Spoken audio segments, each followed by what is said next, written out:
news on top of the hour. Live from our studio in Georgetown. Kaieteur Radio, 99.1 FM.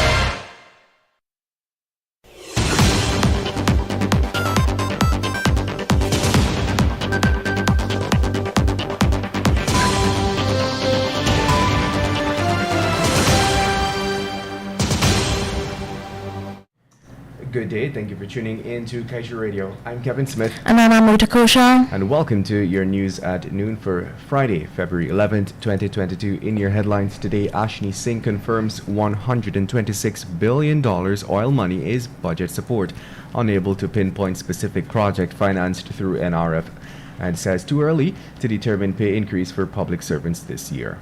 SBM boasts of bright future in Guyana's oil sector. Company sees over $29 billion in cash flow until 2050. Returned $343 million to shareholders. Remove Dharam Lal. MPs and women's rights activists call for dismissal of government minister over dildo remark. President Ali rushes to Jagdio's defense in bribe-taking scandal and attacks credibility of US-based reporter, says no proof against vice president. Minor killed in accident while heading home for relative's funeral, and UK government vows to keep eye on Guyana's procurement system as British firms signal business partnerships. Stay tuned to get the full details of these stories and more.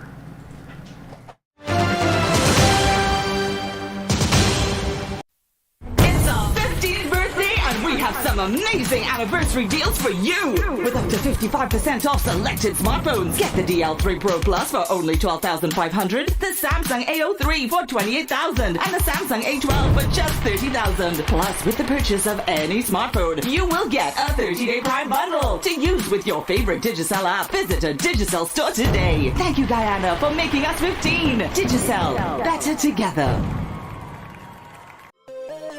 Are you a Kaieteur newspaper advertiser? Well then, we have great news for you. Kaieteur Radio presents a 50% discount on all radio advertisements only for a limited time. To advertise, contact us on 225-8465 or 226-7455 or email us at kaieteurradioads@gmail.com. You can even visit our office at 24 Saffron Street, Charlestown, Georgetown. Kaieteur Radio, covering you from coast to coast.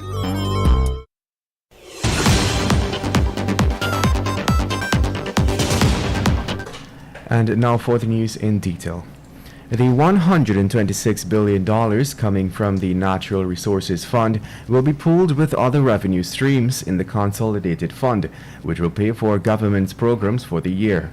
This was among the conclusions made when the members of the National Assembly met yesterday for the final day of the consideration of the national estimates for 2022.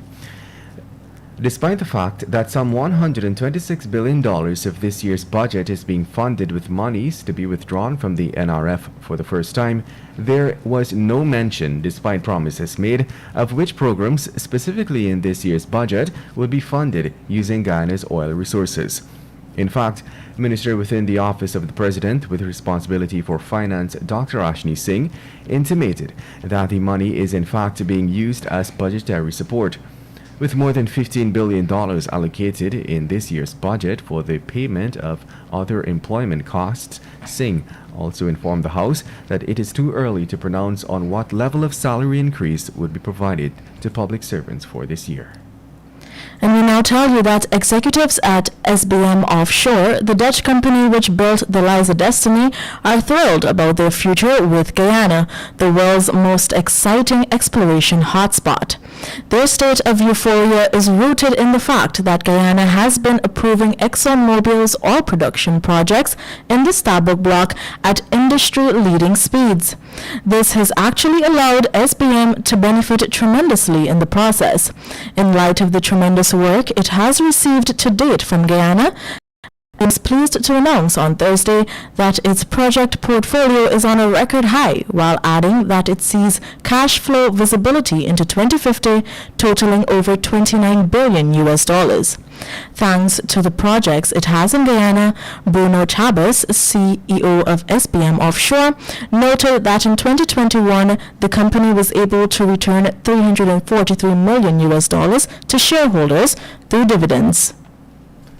And moving on, Commissioner on the Women and Gender Equality Commission, Ms. Nicole Cole, has called for Minister of Local Government and Regional Development, Nigel Dharamlal, to be removed from public office, deeming his dildo remark to a female MP on Wednesday as sexual harassment and abuse. Cole made these comments on Thursday, one day after opposition MP Sharad Duncan was immediately suspended from the National Assembly for defending his female colleague against derogatory comments made by Dharamlal, who only recently publicly called for the defrocking of a Chancellor of the Judiciary and another appeal court judge because they ruled against his government in an election petition matter. Get the full details in today's Kaieteur News. And we now tell you that President Ali has jumped into the ring to defend his Vice President Bharat Jagdeo, who has been fighting to stave off public scrutiny following allegations of bribery and corruption, which surfaced only this week.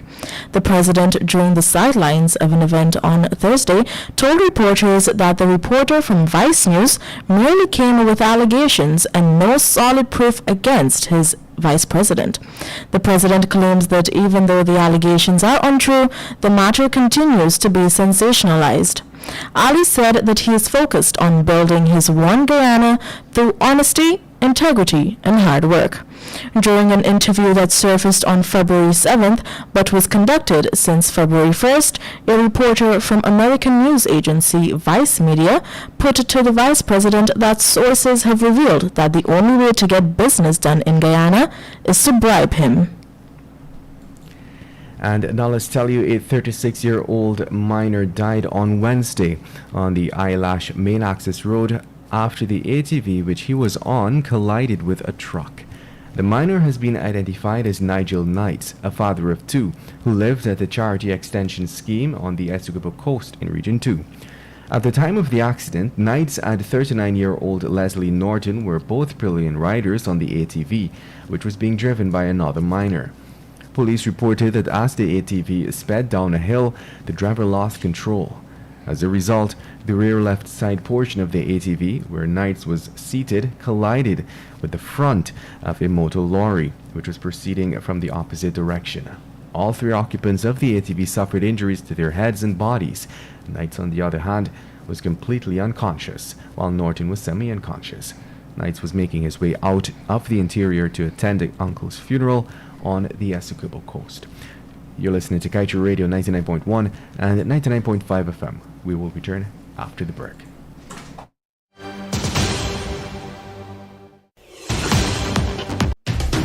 Diana, join me on the Glenn Lal Show every Monday, Wednesday, and Friday at 7:20 p.m. and a rebroadcast at 11 a.m. The Glenn Lal Show only on Kaieteur Radio 99.1 and 99.5 FM. This is GHK Lal inviting you to join me weekdays from Monday to Friday on the National Outlook for commentary on a range of issues. Immediately after the 12 noon and 7 p.m. newscasts on Kaieteur Radio at 99.1 FM and 99.5 FM. Looking forward to you sharing in the conversation.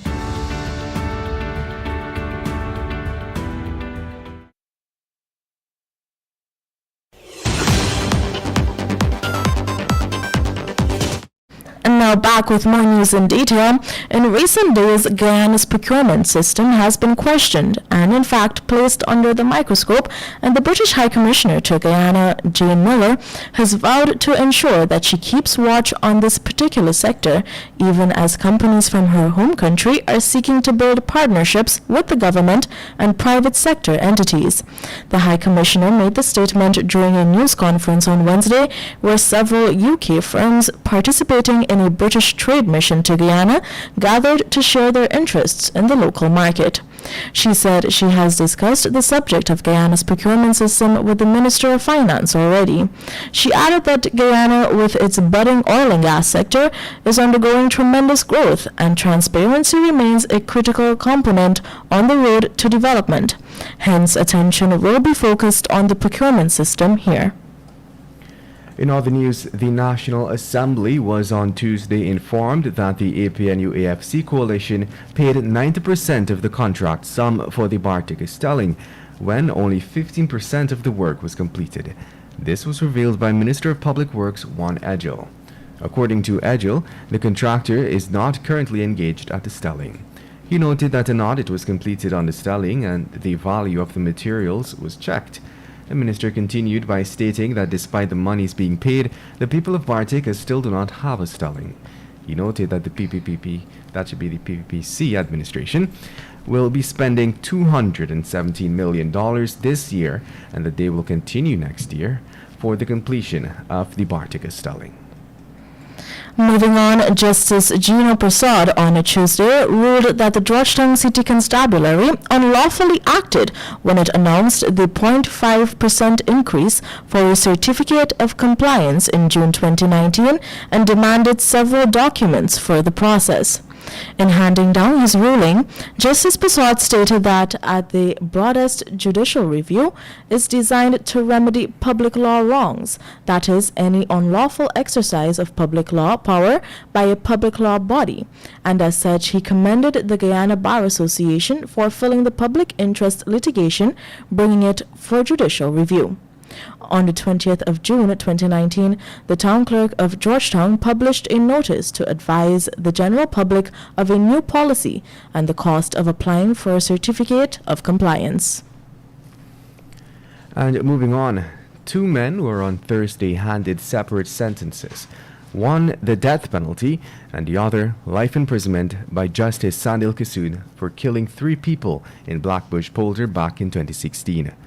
After pleading not guilty to the 3 counts of murder in January 2022 and professing his innocence to the court yesterday, Tamishwar Jagmohan of Mibikuri South, Blackbush Polder, was slapped with the death penalty on 3 counts of murder, each for the role he played in the death of Pawan Chandradeo, Jaikaran Chandradeo, both of Mibikuri North, Blackbush Polder, and Narush Ruplal. Shortly after, Jairam Chaitram, who accepted full responsibility for the death of the 2 men and the teenager, was handed a life sentence of imprisonment. And now time for your COVID-19 update.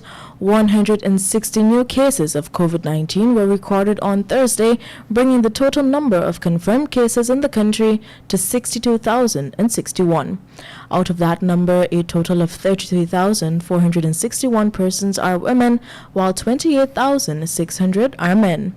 17 patients are admitted into the ICU, 89 persons are in institutional isolation, 3,038 in home isolation, and 23 in institutional quarantine. To date, a total of 57,729 persons have recovered from the virus.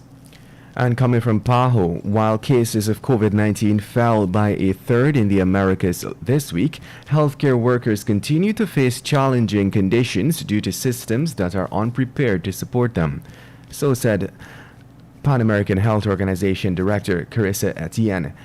With infections reaching 4.8 million, a 31% drop from last week, but 33,000 new deaths, the PAHO director said that the region remains in the grip of the latest COVID-19 wave and urged countries to harness the lessons learned from the pandemic so far as clinics and hospitals once again become full. With the time now moving on to 12 hours 40, we now head over to the page 7 of today's Kaieteur News. Guyanese, it is time that we stop being mere observers in our own land. If we continue to accept whatever morsel is handed out to us, we will soon enough become second-class citizens in the land of our birth. We must be determined to understand what is going on around us, have a desire to know what decisions our leaders are making in the name of development. Pay attention, Guyanese. Stand up for your rights. With that, we've come to the end of today's News at Noon. I'm Kevin Smith. And I'm Amrita Koshal. Thank you for listening.